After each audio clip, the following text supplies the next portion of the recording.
সালামু আলাইকুম ভিউয়ার্স, আশা করি ভালো আছেন। আজকের ভিডিও ট্রাফিক্স হচ্ছে ফায়ার পাম্প রুমের ডিসচার্জ লাইনে প্রেসার গ্যাস মিটার। এনএপি 20 অনুযায়ী ফায়ার পাম্প রুমের ডিসচার্জ লাইনে প্রেসার গ্যাস মিটার দিতে হবে। আর এই প্রেসার গ্যাস মিটারের ডায়া হবে 3.5 ইঞ্চি এবং এর সাথে যে বাল্ব ইউজ করতে হবে এই বাল্বের সাইজ হবে 0.25 ইঞ্চি অথবা 6 মিলিমিটার, এর কম হওয়া যাবে না। এবং এই প্রেসার গ্যাস মিটারটা এমন ভাবে শো করবে যে হচ্ছে আমার যে রেটেড প্রেসারের দ্বিগুণ প্রেসার যেন এই মিটারে শো করে, এরকম মিটার এখানে লাগাইতে হবে। তবে কখনোই 200 পিএসআই বা 13.8 বারের কম হওয়া যাবে না। আর ধরেন হচ্ছে আমার সিস্টেম পিএসআই হচ্ছে 90, আমার সিস্টেমের প্রেসার হচ্ছে 90 পিএসআই, তো 90 পিএসআই ডাবল হয় হচ্ছে 180 পিএসআই। তবে 180 পিএসআই দেওয়া যাবে না, সর্বনিম্ন 200 পিএসআই এর কম শো করবে না, এরকম হচ্ছে প্রেসার গ্যাস মিটার দিতে হবে। আমাদের যেটা দেখতে পাচ্ছেন এটা হচ্ছে 250 পিএসআই পর্যন্ত শো করে, কাটাটা হচ্ছে 250 পিএসআই পর্যন্ত যায়। তো আমাদেরকে এরকম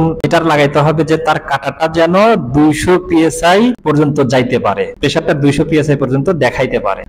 আর হচ্ছে এই প্রেসারটা অবশ্যই বার অথবা পিএসআই তে শো করাইতে হবে এবং বার এবং পিএসআই তে যেন এটা শো করে, এটা খেয়াল রাখতে হবে। আশা করি আপনারা এই বিষয়টা বুঝতে পেরেছেন।